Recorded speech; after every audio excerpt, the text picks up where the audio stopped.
All right, so here some of the shots from this is basically a wrap up of the 2024 Great Victorian Fish Count. So thank you to everyone that's listening, that's participated, and for those of you that aren't, haven't participated before, it will be a bit of an introduction as to what goes on. Unfortunately, this year we don't have the t-shirts that you can see in this photo. Um, Funding didn't come through. It's been tough for, I guess, quite a few not-for-profits, and I guess it's also been tough for a lot of government staff. There's been quite a lot of cuts, and there hasn't been much funding available to help support that this year. We make the design freely available, and you will see what the design is soon. So if you want, you can print it on whatever you like. So if it's a coffee mug, if it's a shirt, tea towel, whatever suits your fancy, feel free to go ahead. My favorite photo I think I've ever seen during the Great Victorian Fish Count is on this slide. It is the one of that taken by Elodie Compress of her partner Matt, pointing to the wrong fish. She set him up, got him into position, said, "Yep, beautiful, beautiful. Point to this fish," and it's almost like you're asking the fish, "Is this you?"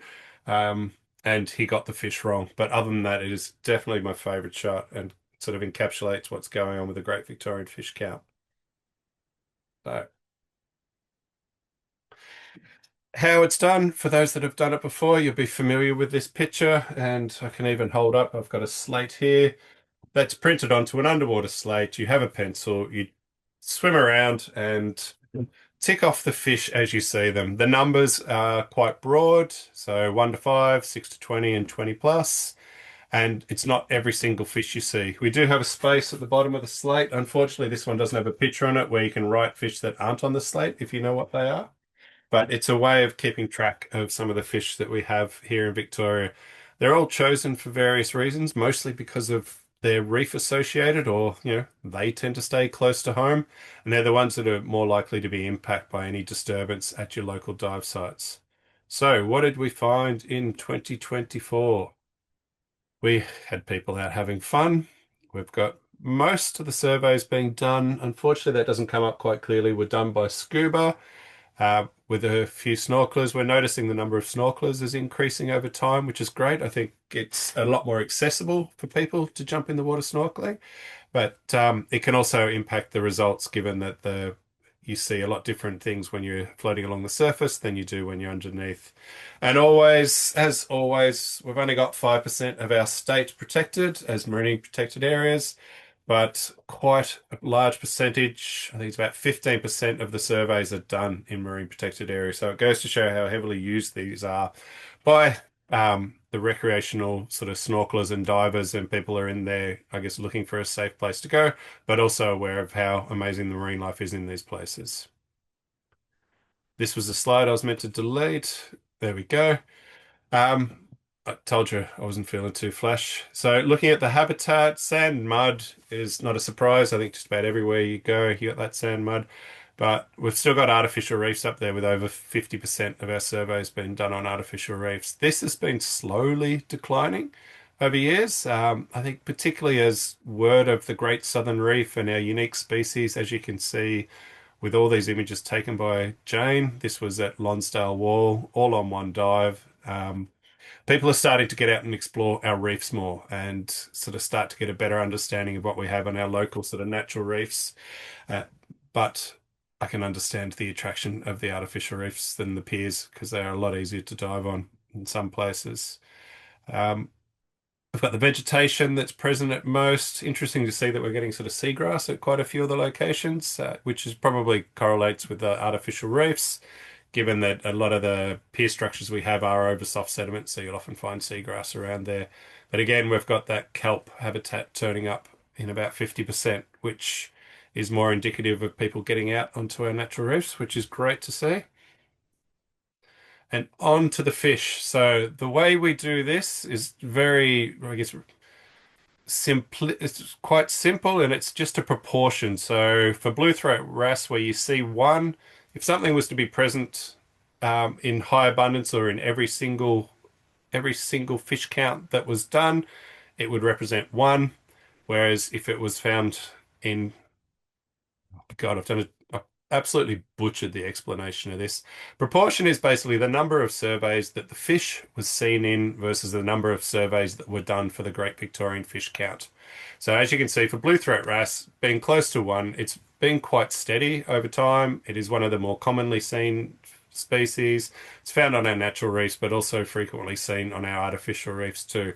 We've got zebrafish there, not seen as frequently, but as you can see, reasonably stable proportion, meaning that most, over 60% of the time, or 60% of the time, people are going out there seeing zebrafish at their sites.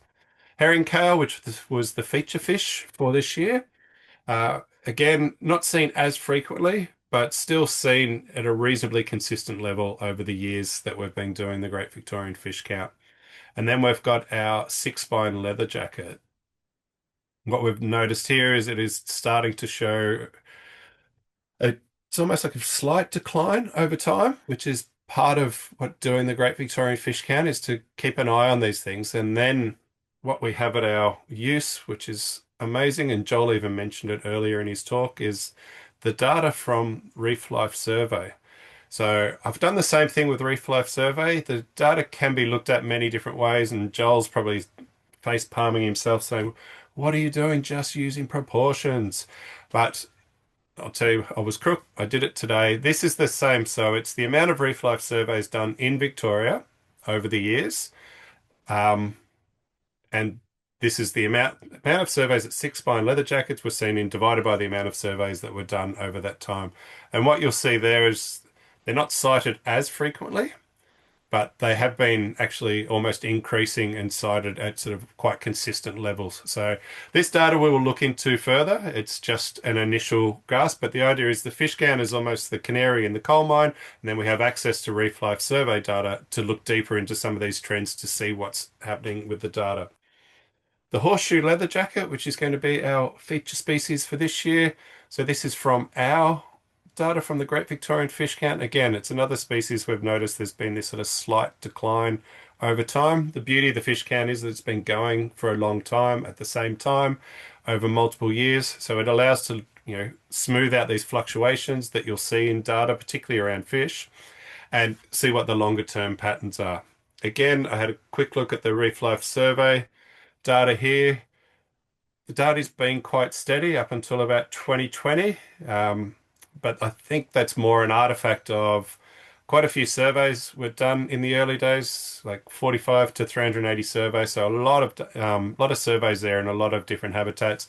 Where after 2020, the number of surveys, the maximum done was at just about 30, where you've got these drops where there's only 12 and 4 where they weren't seen at all. So again, this requires looking into it a bit further. You can see there's been quite a spike in 24 and it's maintaining in 25, but not many surveys are being done. And again, it's a matter of looking at that into that data a little bit further, but the ball is rolling on this due to the work that everyone's been doing by completing the Great Victorian Fish Count. So to go on to our horseshoe leather jacket, which is the feature fish for this year. This is apparently where it's found, and as I put this together, this is from the Atlas of Living Australia. I saw that one dot all the way up around Sydney, and I'm curious to investigate where that data's actually come from. And you can see all across that bottom part of Australia. If you check out iNaturalist, you don't actually have many sightings past Wilson's Prom. It's almost like Wilson's Prom down to Tasmania and around to WA are the main places that horseshoe leather jackets are sighted. What we know about them, and so again, this is all information coming from the Atlas of Living Australia. A fair chunk of that comes from all of you doing the Great Victorian Fish Count. As you can see, iNaturalist Records provides a lot.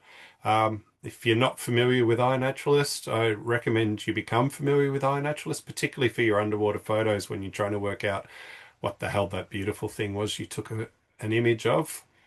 And you can see Reef Life Survey comes in with 900, and then the you know the third most data provider is the Great Victorian Fish Count, which is done by everyone in here. So thank you for that. It's really helping paint a picture of what we have in Victoria.